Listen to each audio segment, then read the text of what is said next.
bilan pas positif en tous les cas, compte tenu de la situation de notre pays. Déjà, l'année 2015 a été très éprouvante pour l'ANC, pour le groupe parlementaire ANC, puisque vous saviez que cette année nous a permis d'espérer, avait permis en tout début d'espérer l'alternance dans notre pays. Bien évidemment, s'est posé également le problème des réformes, et vous savez que ces réformes-là n'ont pas été faites. Bon, l'élection présidentielle a été organisée sans que les réformes ne se réalisent, puisque le parti au pouvoir n'a pas voulu, contrairement aux engagements pris dans l'APG, contrairement aux recommandations de la CVJA et autres, d'opérer ces réformes-là. L'ANC avait estimé, en tant que parti politique, en prenant ses responsabilités devant l'histoire, de participer à cette élection-là pour faire en sorte que les réformes refusées par le parti au pouvoir au niveau de l'Assemblée nationale puissent être faites comme ça avait été le cas au Sénégal par l'élection présidentielle. Il se trouve que, encore une fois, cette élection-là a été l'une des plus frauduleuses de notre pays, et toute la communauté internationale était témoin de ce qui s'est passé à la CENI, où les résultats ont été publiés au Forces, où nos représentants que nous avions désignés à l'Assemblée nationale ont été exclus de la CENI, et les résultats publiés avec le reliquat de la CENI, contrairement aux tests en vigueur. Cette situation continue jusqu'au jour d'aujourd'hui. Et donc nous disons que l'année 2015 a été vraiment une année éprouvante pour notre parti, et également pour le groupe parlementaire ANC. Mais nous sommes restés fidèles à l'engagement pris devant les populations lorsque nous nous sommes présentés pour être élus députés. Nous avons travaillé d'arrache-pied toute l'année durant, tant sur les deux fonctions principales du député, c'est-à-dire le vote de la loi et le contrôle de l'action gouvernementale. Tous les députés du groupe parlementaire ANC se sont impliqués dans la fonction parlementaire et ont participé au fur et à mesure, et les communications faisant, à toutes les activités de l'Assemblée nationale. Seulement, nous noterons que nous sommes très déçus également par ce qui se passe à l'Assemblée, et nous nous rendons compte que l'opposition n'est pas considérée à sa juste valeur, et la plupart du temps, lorsque nous faisons des propositions qui sont déterminantes et qui doivent intervenir pour que le vivre ensemble soit encore plus favorable, ces propositions-là, parce que nous avons l'impression, et c'est l'impression que nous avons, que parce que émanant de nous autres, de l'opposition, sont à la limite systématiquement rejetés par la majorité à l'Assemblée nationale. Je donnerai pour exemple le code pénal qui a été voté, et dont 2 articles sur les 1200 et quelques articles que compte ce code-là ont fait l'objet de beaucoup de discussions, et que nous n'avons pas été suivis par la majorité. Pourtant, les amendements que nous proposions, tout le monde doit s'accorder à dire que ces amendements-là sont de propos. Il s'agit de l'imprescriptibilité du crime de torture, et également de la dépénalisation des infractions liées, des délits de presse. Et donc, et conformément au code de la presse qui prévoit des sanctions pécuniaires n'ont pas d'emprisonnement. Ce code-là, c'est l'article 497 de ce code, est allé en deçà de cette liberté-là et a cru devoir sanctionner les délits de presse par des peines privatives de liberté aux grandes dames des journalistes et de tout le... Donc, voilà à peu près ce que je pourrais dire. Je crois que nous méritons véritablement d'être écoutés, et lorsque des propositions sont faites et que ces propositions sont destinées à arranger l'atmosphère socio-politique et économique de notre pays, même lorsqu'elles ces propositions-là émanent de l'opposition, il faut que nous acceptions de ne pas jouer la carte partisane tout le temps. C'est vrai que nous ne pouvons pas être d'accord sur tout, mais sur ce qui contribue au vivre ensemble, nous devons pouvoir le faire. Donc, c'est vrai que l'atmosphère au niveau de l'Assemblée nationale est empreinte des fois un peu de convivialité ou un peu de respect de l'autre. Bon, au Togo, à l'Assemblée nationale togolaise, on n'a jamais vu les députés se lancer des chaises, se gifler, se battre corps à corps, mais nous estimons que cette atmosphère doit pouvoir être améliorée pour que ce pourquoi nous avons été envoyés là-bas par les populations puisse être fait de manière sereine, à la grande satisfaction de nos mandats qui nous ont envoyés là-bas pour un mandat de 5 ans à l'effet de défendre leurs intérêts et autres. Quand il s'agit des intérêts des populations, je crois que nous devons pouvoir comprendre que les intérêts partisans doivent être mis de côté. Tout le monde, tous les partis politiques qui n'ont même pas participé à ces élections doivent l'ANC, que c'est l'ANC qui est à l'échec de cette alternance. Que pouvez-vous dire à ces gens? Oh, bon, je pourrais dire peu de choses. Vous savez, ces gens, moi je les considère comme des élucubrations de gens mal de publicité qui en réalité voient la réalité en face mais feignent de l'ignorer en laissant de côté l'oppresseur et en rendant l'opprimé responsable de tous les maux, en rendant même l'opprimé responsable des maux dont ils sont même eux-mêmes, ceux qui le disent, responsables.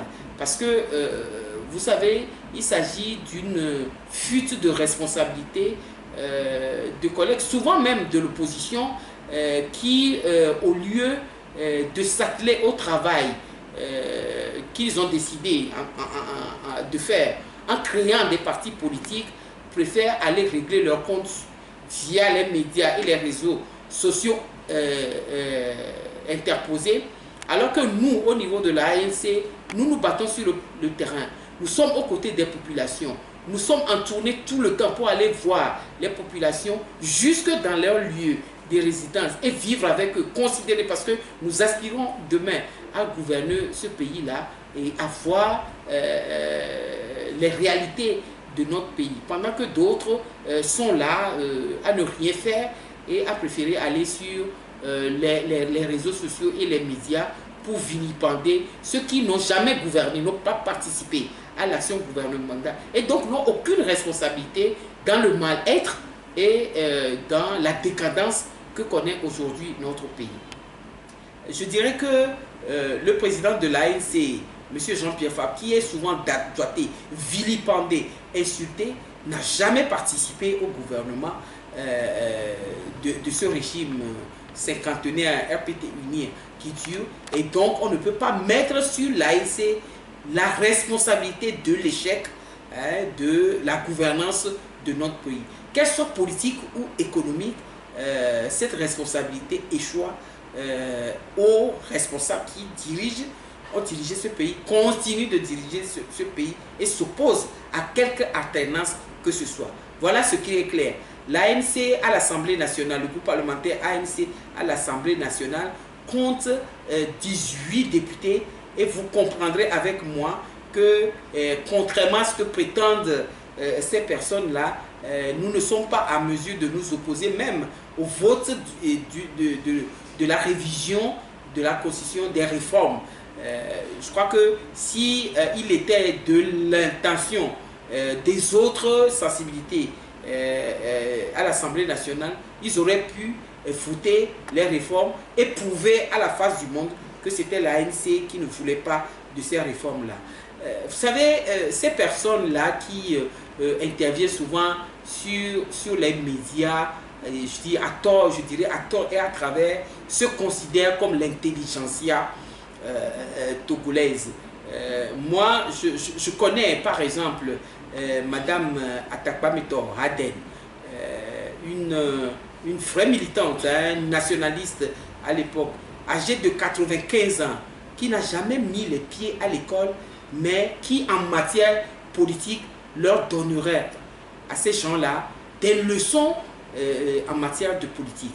Je ne veux pas polémiquer outre mesure sur ces élucubrations-là qui de toute façon ne leur feront pas la publicité qu'ils désirent, bien au contraire, puisque dans tous les cas, avec ces positions alambiquées et injustifiées, ils s'enterrent tout seuls et nous ne les accompagnerons pas, ils le font si bien tout seuls. Aujourd'hui, toute la population togolaise parle des locales. Où en sommes-nous en ce moment? Justement, nous avons voté ce jour 30 décembre 2015, enfin nous avons voté, l'Assemblée nationale a adopté la loi de finances, le budget exercice 2007. Et vous avez dû constater que le groupe parlementaire ANC a voté contre ce projet. C'est vrai que beaucoup de raisons techniques liées aux anomalies constatées dans les recettes et également liées à l'opacité de la gestion en ce qui concerne les dépenses ont justifié que le groupe parlementaire ait voté contre ce projet.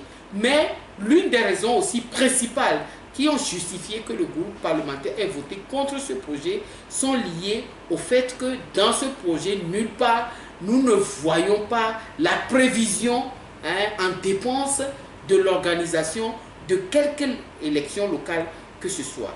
Nous avions posé la question, lorsque nous faisons le travail en commission sur l'étude de ce projet, au commissaire du gouvernement et au ministre de l'administration territoriale, qui est le ministre concerné, de ce que devient l'organisation de ces locales réclamée depuis des années par les populations et pour lesquelles le gouvernement s'est engagé dans les 22 engagements depuis 2004 et également pour lesquels le Premier ministre,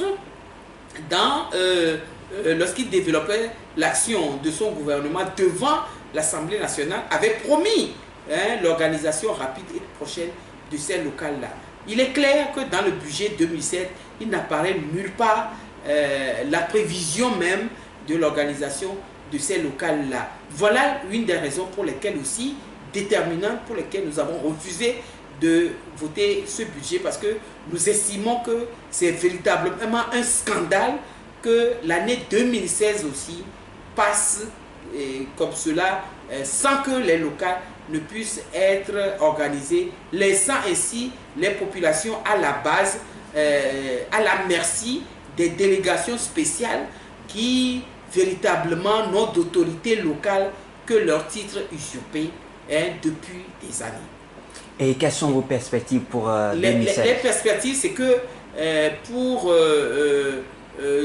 à partir de janvier 2016, nous allons nous battre pour que ces locales-là puissent devenir véritablement une réalité dans notre pays et que nous sortions des discours et autres pour faire une action efficiente pour que finalement les autorités acceptent d'organiser les locales, ce qui réglerait beaucoup de problèmes. Vous savez, le cas de Mango, le drame qui s'est passé à Mango